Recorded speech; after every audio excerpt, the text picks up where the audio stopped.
On this podcast, we confront our mortality head on, so we're motivated to live now. Maybe you've listened to some or even all of the episodes, and you're getting more and more pumped to get after it. But maybe you're also not sure where to start. On this episode, you'll learn how to recapture your dreams to discover your very own unique starting point. This is Andrew Petty is Dying, where we tap into the power of our mortality to become the people we were made to be and live the lives we were made to live. I'm your host, Andrew Petty, and I'm dying. I hate to say it, but so are you. I'm 46, and I feel amazed sometimes that I'm still learning some of life's most basic lessons. Have you ever felt amazed at that? I guess our amazement at this reality reveals an underlying and flawed assumption about what being an adult would be like, that at this age we'd have it all together. Well, I'm compelled to admit that I don't have it all together. Do you? If you do, by the way, please let me know, and I'll be right over to sit at your feet and soak in all your wisdom. Then I'll ghostwrite your autobiography, and we'll both enjoy early retirements because you'll give me a very generous percentage of the royalties. Then we'll write another book together about how to retire early because we're suddenly early retirement experts. This time, though, my name will be on the cover of the book too, and we'll split the royalties 50-50. Then we'll be on Oprah and sell the rights to the movie. It'll be great. Oh, wait. Retirement isn't actually all that awesome, and fame is a tyrant. Never mind. Although we adults may inhabit grown-up bodies in some ways, just by matter of degree, each of us still has some of the characteristics of immature children. Have you ever met a 40-year-old child, a 57-year-old child, a 78-year-old child? I have, and in some ways, I am that adult child. Maybe one measure of our maturity as adults is the ability to acknowledge the immaturity we still have in adulthood. That acknowledgement keeps the door open for growth in areas where it's needed. A quick clarification before I proceed. There are very definitely ways in which shedding the immaturity of youth is right and good, and enables we adults to contribute in the world in ways that only adults can. It's good that we learn how not to throw temper tantrums in the cereal aisle of the grocery store, for example. However, I think there are many ways in which shedding childishness does us more harm than good. This was impressed upon me when, in response to a woman's casual question on a plane regarding my occupation, I replied that I was a coach, and among other things, I help people, quote, grow up more completely, by which I meant that I served as a catalyst for helping people assume full responsibility for themselves and the lives they were leading. Her reaction caught me off guard, though. She retorted instinctively, "I'll never grow up." In that moment, my thinking regarding my role in people's lives as their coach was instantly rewired. I realized that part of growing up is actually recapturing some of the characteristics of youth that can get suppressed, squashed, or neglected as adults, especially the audacious, unfiltered, unapologetic, unself-conscious ability to dream. If you're a parent, you're very familiar with being in a toy store or candy store or watching an ad on TV with your child and having them ask you, "Can I have that, Daddy?" Or, "Can I have that, Mommy? Please, please, please." Kids don't first reflect on whether something would be a wise purchase or be good for them. They see something they want and they just ask for it. Can you remember doing that when you were a kid? When was the last time as an adult that you allowed yourself to want something with abandon, like a child would? To dream a big dream and believe that maybe, just maybe, it's achievable. To tug on the sleeve of God or the universe or whomever you appeal to in moments of want and need and ask, "Can I have that, please? Please?" I think the willingness to dream big dreams and ask for big things is one of the most tragic qualities lost in most adults as they grow up and take their place as, quote, adults in the world.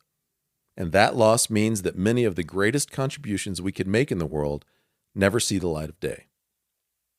I realized this was true of me recently after listening to Steve Harvey share his rags to riches story. He's got an amazing story, by the way. Check out his motivational stuff online. A big takeaway for me from his story was how clear Steve was on what he wanted in his youth and how enthusiastically he asked God for it. In Steve's case, he wanted to be on TV and he wanted to be rich. He dreamed and asked and yearned incessantly and unselfconsciously and with abandon. And today, both of his dreams have come true, beyond all reason and evidence to support that those dreams could actually be realized. Steve is quick to point out that the dream did not become reality just because he dreamed it. He worked and persisted and took advantage of every opportunity that came his way. He was an active, alert participant in bringing his dreams to life. But the dreams came first. Our dreams aren't the only thing, but they are the first thing.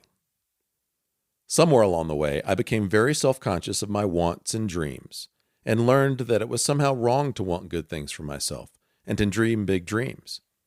I have some awareness about where that self-consciousness and hesitancy came from.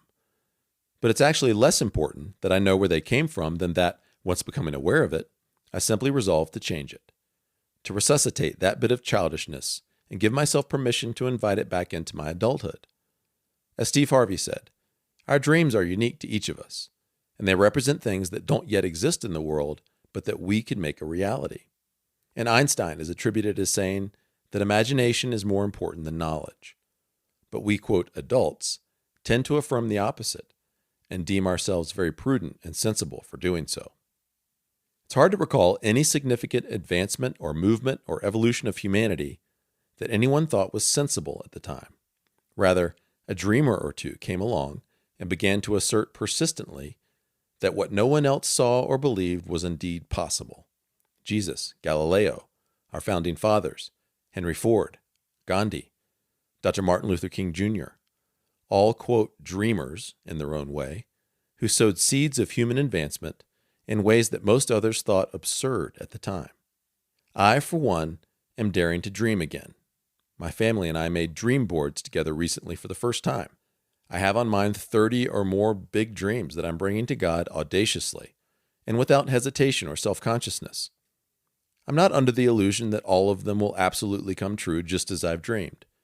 But I do know that by holding them back self-consciously or trying to right-size or polish them before bringing them into the light, I'm hedging my bets and bringing half-hearted desires into the world. And half-hearted desires yield mediocre results. I want mind-blowing results. I want the best that this life has to offer, and I want to offer my best in this life. I'm done with half-hearted dreaming. I'll say it again. Our dreams aren't the only thing, but they are the first thing. There's a lot of work between our dream and its fulfillment, but there's no fulfillment without the dream in the first place. Let's bring our mortality into the picture. We're all going to die. It's just a matter of when and how. It might be at a ripe old age, or it could be later this very day. Will you invite that awareness into your life to motivate you to take action now on the dreams that only you can dream, the dreams that exist only in your heart and mind, and no one else's? It doesn't have to be a Martin Luther King-sized dream, or a Galileo-sized dream, or an Elon Musk-sized dream. It's a you-sized dream, and that's just right. Don't take your dreams to the grave. Go after them with everything you've got. Some of them might just come true. Others might not. There's beauty in their fulfillment, and there's beauty in the pursuit, even when they don't come true. Ladies and gents, tomorrow never comes. There is only today. Dare to dream again, and take one step today, no matter how small, toward fulfilling your dreams. If this episode was useful to you, check out episode 9, Awaken Your Inner Kid to be the best grown-up you can be, a lighthearted and enlightening conversation with my 10-year-old son, McGray. It'll help you reconnect with your imagination and the wonder and innocence of your youth. My purpose as a coach is to help you discover, enjoy, and deploy your unique purpose in the world. Connect with me on Facebook at Andrew Petty Coach, or learn more at digdeepwinbig.com. I'll help you create the life you know you were made to live.